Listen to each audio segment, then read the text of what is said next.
لله الحمد لله والصلاة والسلام على رسول الله وعلى آله وأصحابه وأتباعه ومن والاهم إلى يوم الدين وبعد.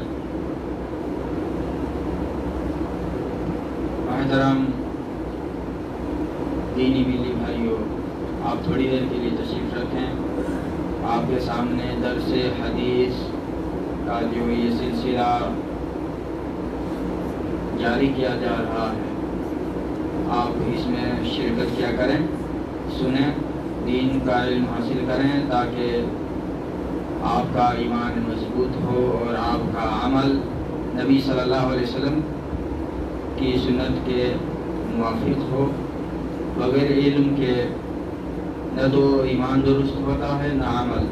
اس لیے ایمان اور عمل سے پہلے علم حاصل کرنا ضروری ہے.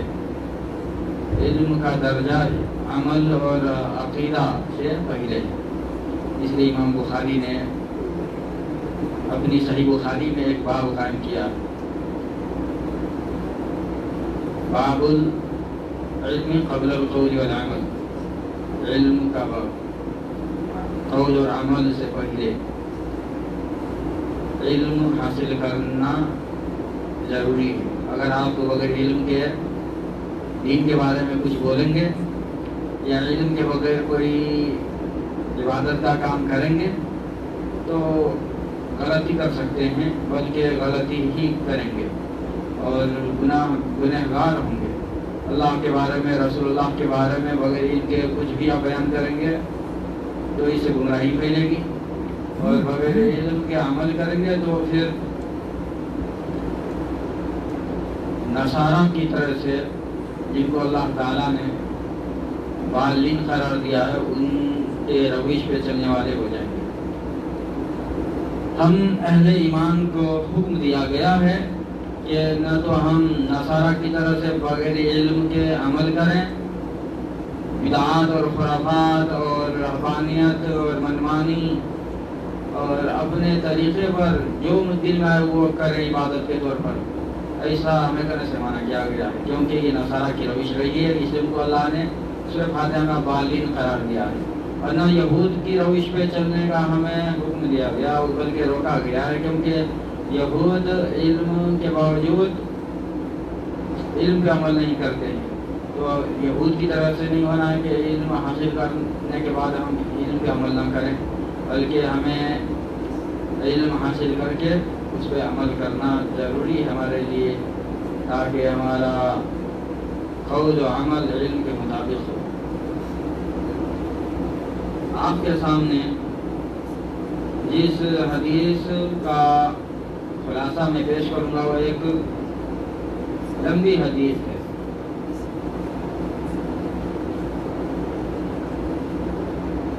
لمبی حدیث اس لیے ہے کہ اس میں دین کے بہت ہی اہم ارکان اور ضروری بنیادی باتوں کا ذکر کیا گیا ہے. اس حدیث کو حدیث جبریل سے جانا جاتا ہے، کیونکہ جبریل نے خود آ کر کے نبی صلی اللہ علیہ وسلم سے چند سوالات کیے تھے.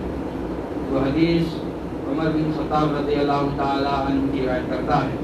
ان کا بیان ہے: بینما نحن جلوس عند رسول اللہ صلی اللہ علیہ وسلم ذات یوم اذ طلع علینا رجل شدید بیاض الثياب شدید سواد الشعر لا يرى عليه اثر السفر ولا يعرفه منا احد حتى جلس الى النبي صلى الله عليه وسلم فاسند ركبته الى ركبتيه ووضع كفيه على فخذيه وقال: يا محمد اخبرني عن الاسلام. فقال رسول الله صلى الله عليه وسلم: الاسلام ان تشهد ان لا اله الا الله وان محمدا رسول الله وتقيم الصلاة وتؤتي الزكاة وتصوم رمضان وتحج البيت إن استطعت إليه سبيلا.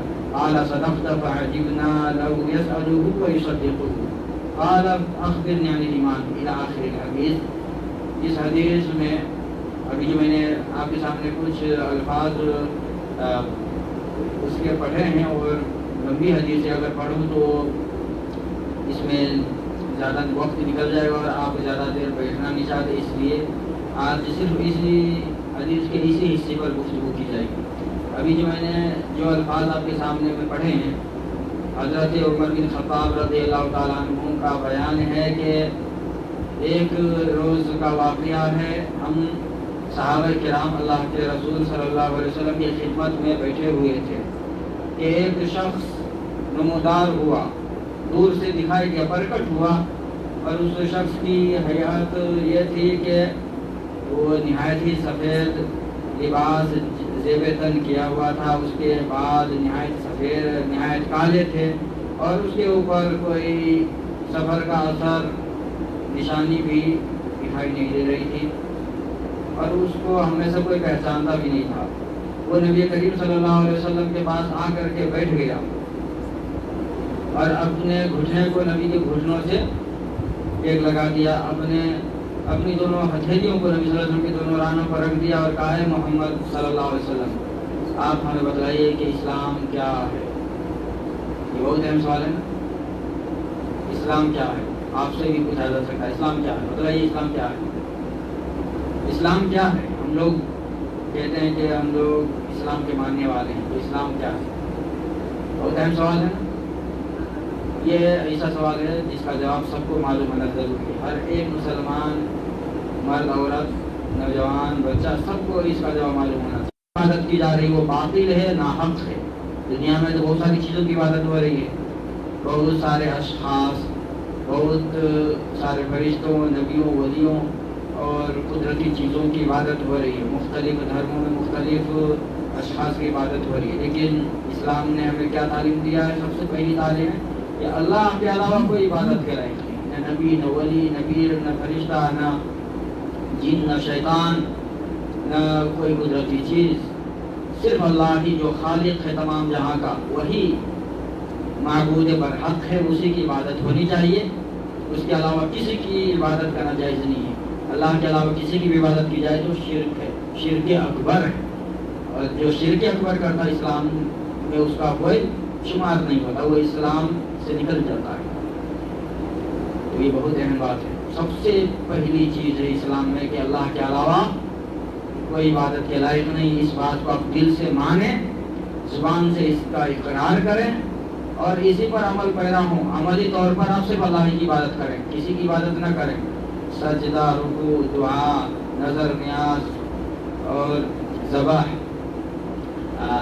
ما فوق الفطرت طریقے پر مدد طلب کرنا، اولاد طلب کرنا، شفا طلب کرنا، جو اللہ ہی سے طلب کرنے کی چیزیں ہیں، اللہ کے علاوہ کوئی دے نہیں سکتا، جو چیزیں وہ چیزیں اللہ ہی سے مانگ رہی ہے، سب عبادت میں داخل ہیں۔ عبادت کے مفہوم میں یہ تمام کام داخل ہیں، تو ان میں سے کوئی بھی کام اللہ کے علاوہ کسی کے لیے کرنا جائز نہیں ہے۔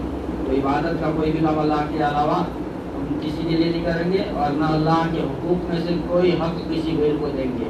اللہ کے اسماء و صفات، اللہ کی خوبیاں، اللہ تعالیٰ کے جو صفات الوہیت یا صفات ربوبیت ہیں وہ سب اللہ کے لیے ہم خاص کریں، اور کسی کو بھی اللہ کی نہ ربوبیت میں شامل کریں، نہ الوہیت میں، نہ اللہ تعالیٰ کی ذات میں، نہ اللہ تعالیٰ کی عبادت میں، نہ اللہ تعالیٰ کے اسماء و صفات میں، کسی بھی چیز میں ہم کسی کو شریک نہ کریں، نہ ذاتی طور پر کریں نہ عطائی طور پر۔ بہت سے لوگ کہتے ہیں کہ عطائی طور پر اللہ نے فلاں فلاں کو یہ قدرت دے دی ہے، اللہ ہی نے اختیار دے دیا، اللہ ہی نے حکم دیا، ایسا نہیں۔ اللہ نے ہمیں اس بات کا حکم دیا ہے کہ ہم دین کو خالصتاً اللہ ہی کے لیے، عبادت کو اللہ ہی کے لیے انجام دیں، اللہ کی قدرت، اللہ کی صفات، اللہ کی خوبیوں کو اللہ ہی کے لیے ثابت کریں۔ اللہ نے تو ہمیں جگہ جگہ کہا کہ اللہ تعالیٰ پاک ہے، لا شریک ہے، لا شریک ہے، کسی طرح اللہ کا کوئی شریک نہیں ہے۔ اللہ نے کسی کو نہ تو اپنے طور پر اپنے سے کسی کو شریک بنایا بھی نہیں ہے، اور نہ کوئی بھی شخص کوئی بھی چاہے کوئی بھی ہو، کوئی بھی اللہ کا شریک نہیں ہے، نہ ذاتی طور پر نہ عطائی طور پر۔ تو سب سے اہم بات یہ ہے کہ اللہ ہی کی ہم عبادت کریں، اور محمد صلی اللہ علیہ وسلم اللہ کے رسول ہیں، اس بات کی گواہی دیں کہ ہم جب عبادت کریں تو نبی کے طریقے پر کریں، کسی اور کے طریقے پر کرنے سے عبادت نہیں ہوگی۔ نماز، روزہ، حج، زکوٰۃ، جو بھی عبادت کریں، اذان، صلاۃ، بہت ساری عبادتیں ہم غیروں کے طریقے پر کرنے لگتے ہیں، یا پھر بہت ساری عبادتوں کو نبی نے جس طریقے پر کیا اس طریقے سے ہٹ کر کے کسی اور طریقے پہ کرنے لگتے ہیں، تو یہ بھی درست نہیں ہے۔ جب نبی کے طریقے سے بندہ ہٹ کر کے عبادت کرے گا تو اس کا وہ عبادت بدعت میں داخل ہو جائے گی، وہ بدعت مانی جائے گی۔ تو بدعت سے بچیں، شرک سے بھی بچیں۔ یہ سب سے پہلی چیز ہے، اسلام کا پہلا رکن ہے۔ اور دوسرا رکن ہے تقیم الصلاۃ، نماز قائم کرو، 5 اوقات کی نماز، فرض نماز، یہ دین کا رکن ہے۔ نوافل ہم پڑھیں گے تو اس پہ زیادہ ثواب ملتے ہیں، اگر نہیں پڑھیں گے تو اللہ کے پر پکڑ نہیں ہے، لیکن فرض پڑھنا ضروری ہے۔ تو یہاں پر تقیم الصلاۃ سے فرض نماز مراد ہے۔ فرض نماز روزانہ 5 اوقات کی نماز ہے، ہر مرد عورت عاقل بالغ پر فرض ہے۔ جو عورتیں پاک ہوں ان کے فرض ہیں، جو ناپاک ہوں، حیض سے یا نفاس کی حالت سے گزرے، ان کے لیے معاف ہے، ان کو قضا بھی نہیں کرنی ہے۔ باقی اور تمام لوگوں کے اوپر، چاہے وہ مقیم ہو یا مسافر ہو، صحت مند ہو یا بیمار ہو، جب تک عقل کام کر رہی ہے، آنکھیں کھلی ہوئی ہیں، جب تک بندے کا ہوش حواس قائم ہے، اس وقت تک نماز فرض ہے۔ جب بے ہوش ہو جائے تب نماز ساقط ہو جاتی ہے، جب ہوش میں آئے گا پھر سے اس میں نماز فرض ہو جائے گی۔ اور بے ہوشی کی حالت میں جو نمازیں گزر گئی ان کی قضا بھی نہیں، کیونکہ وہ بندہ اس وقت مکلف ہی نہیں تھا۔ اور تیسرا رکن ہے تؤتی الزکاۃ، زکوٰۃ ادا کرو۔ اور یہاں پر زکوٰۃ مراد فرض زکوٰۃ ہے۔ زکوٰۃ کی 2 قسمیں، نفلی اور فرض۔ نفلی زکوٰۃ آپ جس قدر چاہیں دے سکتے ہیں، لیکن اس کی بھی حد اللہ کے رسول نے متعین کی ہے، الثلث والثلث کثیر فرمایا۔ اگر کوئی اپنا پورا مال اللہ کے راستے میں خرچ کرنا چاہے تو یہ منع ہے۔ اگر اس کے رشتہ دار ہیں، بیوی بچے ہیں، اس کے ایسے لوگ ہیں جن کا حق اس کے اوپر عائد ہوتا ہے یا جو میراث کے حقدار بنتے ہیں، تو ایسے بندے کے لیے درست نہیں ہے کہ وہ پورا مال اللہ کے راستے میں خرچ کر دے، بلکہ ورثاء کے حق کی رعایت کریں۔ زیادہ سے زیادہ 1/3 خرچ کر سکتا ہے۔ 1/3 کا مطلب مال کو 3 حصے میں بانٹے اور 1 حصہ اللہ کے راستے میں خرچ کرنا چاہے تو کر سکتا ہے۔ تو وہ نفلی زکوٰۃ ہے۔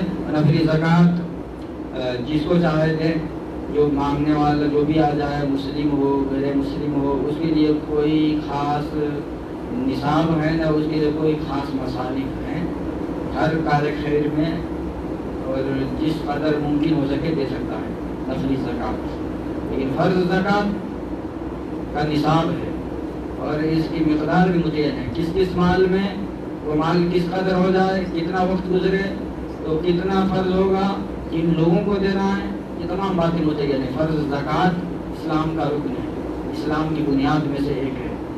تو یہاں پر زکوٰۃ سے مراد ہے فرض زکوٰۃ۔ وتصوم رمضان، چوتھا رکن ہے رمضان کا روزہ۔ نفلی روزہ فرض نہیں ہے اور نفلی روزہ اسلام کا رکن نہیں ہے۔ نفلی روزہ ہم الگ الگ مہینے یا ہفتے ہی میں خاص دنوں میں اور خاص مواسم میں رکھنے کی فضیلت آئی ہے، وہ ہم رکھتے ہیں، ہمیں ثواب ملتا ہے، درجات بلند ہوتے ہیں، گناہ معاف ہوتے ہیں، لیکن وہ اسلام کا رکن نہیں ہے۔ رکن ہے فرض زکوٰۃ، فرض روزہ جو رمضان میں رکھا جاتا ہے اور وہ رمضان کے ساتھ ہی خاص ہے۔ اگر ہم رمضان کا روزہ کسی اور مہینے میں رکھیں تو نہیں ہوگا، رمضان ہی میں رکھنا پڑے گا، اور اس کے بھی اپنے مسائل ہیں۔ اور 5واں وتحج البیت ان استطعت الیہ سبیلا، کہ خانہ کعبہ کے حج کو جاؤ اگر استطاعت ہے تو۔ زندگی میں ایک مرتبہ صاحب استطاعت پر حج فرض ہے، ایک مرتبہ کر لے تو اس کے بعد جتنی مرتبہ چاہے کر سکتا ہے، وہ نفلی ہوگا۔ فرض صرف ایک مرتبہ ہے، اور حج کے ارکان واجبات اس کے جتنے بھی طور طریقے ہیں متعین ہیں، اللہ کے رسول نے ہمیں سکھا دیے ہیں تفصیل کے ساتھ۔ تو نبی صلی اللہ علیہ وسلم کے سکھلائے ہوئے طریقے پر ہی حج کیا جائے گا۔ یہ سارے 5 جو کام ابھی بیان کیے گئے ہیں دین اسلام کے بہت ہی اہم کام، اس لیے ان کو ارکان کہا جاتا ہے۔ رکن کے معنی کنارہ یا گوشہ کے، جیسے ایک گھر یا جیسے مسجد ہے، اس میں 4 ارکان ہیں، 1 2 3 4، یہ 4 ارکان سے مل کر کے ایک گھر قائم ہے۔ اس میں 5 ہے، ایک بیچ میں کھمبا ہے، تو 5 ارکان اس میں بھی ہے۔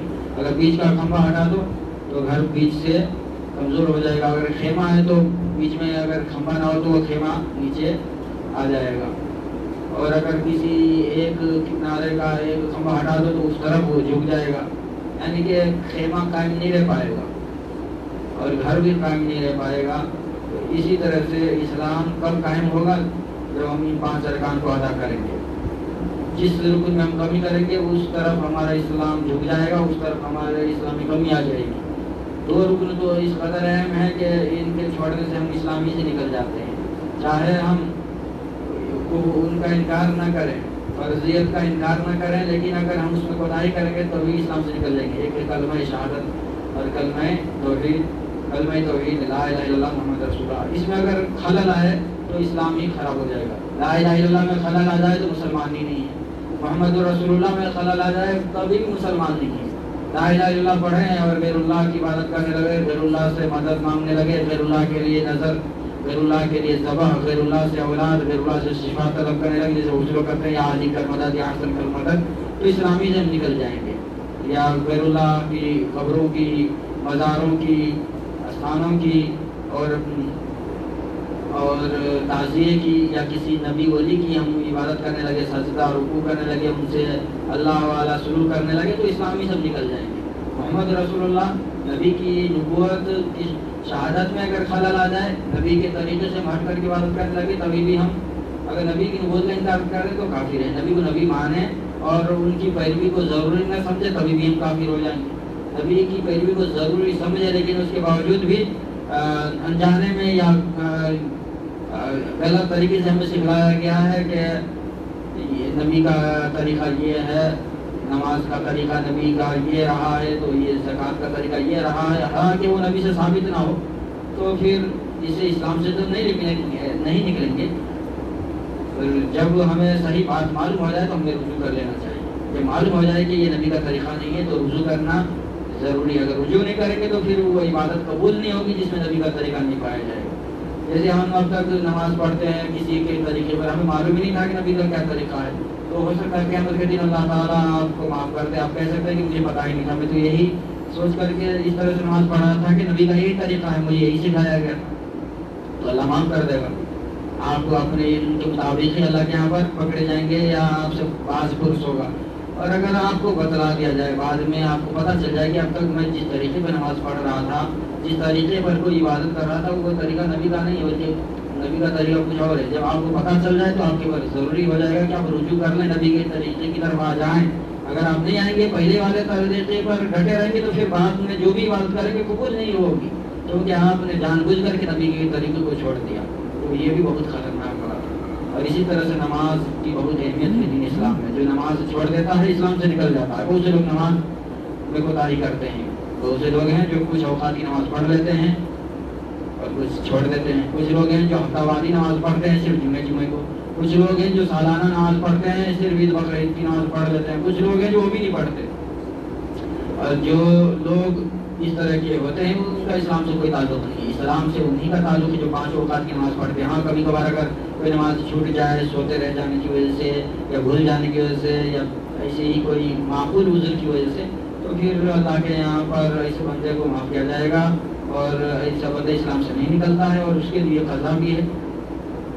جو نماز جان بوجھ کر کے چھوڑی جائے اس کی قضا نہیں ہے۔ بہت سے لوگ جان بوجھ کر کے روزانہ فجر کی نماز چھوڑتے ہیں، 8 بجے یا 7 بجے کی الارم لگا کر کے سوتے ہیں، عادت بنا دیا ہے کہ ہم اتنے بجے ہی اٹھ کر کے نماز پڑھیں گے، تو وہ نماز نہیں ہوگی۔ جان بوجھ کر کے بے وقت نماز پڑھ رہا ہے تو یہ قضا نہیں کہلائے گی، یہ بے وقت نماز ہے اور یہ نہیں ہوگی۔ نماز کو وقت پر پڑھنا ہے۔ کسی کی نیند اگر نہ کھلے، نماز پڑھنے کے ارادے سے سویا ہے، فجر کی نماز میں اٹھنے کا ارادہ رکھتا ہے، لیکن بہت گہری نیند میں سو گیا یا بیمار تھا، بہت تھکا ہوا تھا، نیند نہیں کھلی، جب وہ نیند کھلتی ہے وقت نکل چکا ہے، سورج نکل گیا ہے، تو ایسے بندے کے لیے شریعت میں یہ گنجائش دی گئی کہ جیسے ہی بیدار ہو ویسے نماز پڑھ لے، اس کے لیے وہی وقت ہے، جب وہ بیدار ہوگا تو اس کے لیے وہی وقت ہے۔ سب سے پہلے وہ جا کر کے وضو کرے اور نماز پڑھے، اس کے بعد کوئی اور کام کرے۔ ایسا نہیں کہ یار وہ سستی کرنے لگے، سستی کرے تو پھر اس کی نماز نہیں ہوگی. اس کے لیے وہی وقت ہے جیسے ہی بیدار ہو نماز پڑھ لے. اور اس کے علاوہ جو 3 ارکان ہیں، اگر ان کی فرضیت کا انکار کر دے تو اسلام سے نکل جائیں گے. اگر فرضیت کا انکار نہ کریں، یعنی کہ روزے کی فرضیت، حج کی فرضیت، زکات کی فرضیت کا انکار نہ کریں، لیکن اس میں کوتاہی کرتا ہے تو اسلام سے نہیں بندہ نکلے گا، لیکن وہ فاسق فاجر کہلائے گا، وہ گنہگار ہوگا، اللہ کے یہاں پر اس کی پکڑ ہو سکتی ہے، یا اللہ چاہے تو اپنی رحمت سے معاف کر دے گا، یا دیگر اعمال کی وجہ سے کرنے کی وجہ سے جو کمی کوتاہیاں ہو گئی ہوں گی ان کی تلافی ہو جائے گی. تو اللہ رب العزت ہمیں جن باتوں ابھی بیان آیا ہے ان پہ عمل کرنے کی توفیق عطا فرمائے، ہمارے علم، ایمان اور ہمارے عمل کو درست فرما دے. آمین. وصلی اللہ وسلم وبارک علی نبینا محمد.